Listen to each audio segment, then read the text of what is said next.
कि मैंने तुमसे विवाह करके अपना कर्म फोड़ लिया। ऐसा क्यों होता है? इसका कारण जानते हैं? हम अपनी दिशा में नहीं जाते, अपनी दिशा को बदल लेते हैं। कोई भी व्यक्ति विवाह के लिए बोले ब्याज महाराज की।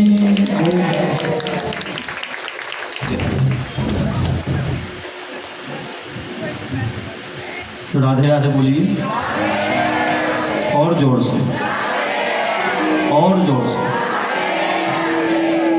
ऐसा आवाज निकले कि वृंदावन तक पहुंच जाए।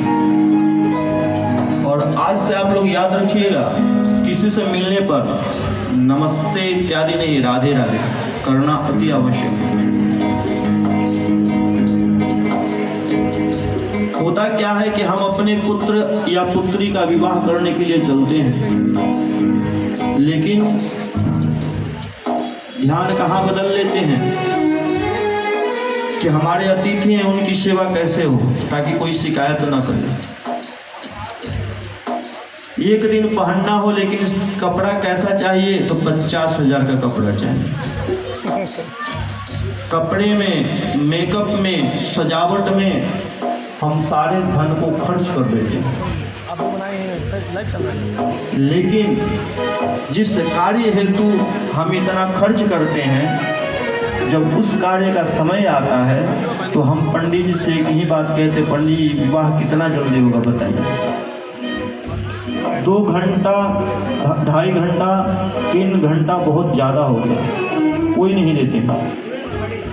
सबसे पहला खराबी कि विवाह में मांस मदिरा का सेवन नहीं करनी चाहिए, और हम विवाह में मांस मदिरा का सेवन करते हैं और उसी हालात में मदिरा पान करके, मांस खा के मंडप में बैठकर भगवान का पूजन करते हैं। यही सब कारण है कि आज विवाह होने के बाद बात तलाक तक चली जाती है। यहाँ कर्दम ऋषि विवाह किए, समाधि में लग गए, भगवान के ध्यान में लग गए, तब करते रहे। देवहूति उनकी सेवा करती रही। जब कर्दम ऋषि का नेत्र खुलता है तो सामने देखते हैं कि कोई वृद्ध स्त्री बैठी हुई है। पूछते हैं, देवी तुम कौन हो? तो देवहूति कहती है, स्वामी आपने जो विवाह करके लाया था वही मैं हूँ, आपकी दास। पति का और पत्नी का धर्म होता है विवाह के बाद प्रजा की उत्पत्ति करें, इसलिए आप अपने उस कार्य को भी संपन्न कीजिए। कर्दम ऋषि ने क्या किया? कामक नाम का एक विमान का निर्माण किया अपने योग विद्या से,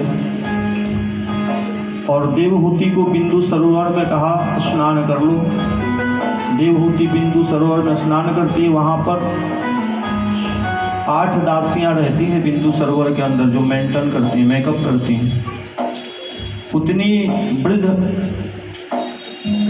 देवहूति को 16 वर्ष की बना देती है। सोचिए कितना हायर ब्यूटी पार्लर होगा वहाँ पर, जिसमें बिंदु सरोवर में देवहूति ने स्नान किया। और कर्दम ऋषि 20 वर्ष के हो जाते हैं। दोनों जन कामक विमान पर बैठते हैं, कई वर्षों तक विहार करते हैं विमान पर। उसी मध्य में इनको 9 कन्या रत्न की प्राप्ति होती है।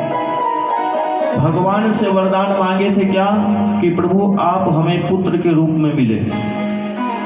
भगवान जब विवाह का आशीर्वाद दिए तो बोले कि प्रभु आपके जैसा ही हमें पुत्र चाहिए। कर्दम ऋषि ने कहा था। भगवान ने कहा अवश्य मैं लूंगा जन्म, लेकिन 9 कन्या हो गई, अभी तक भगवान जन्म नहीं लिए।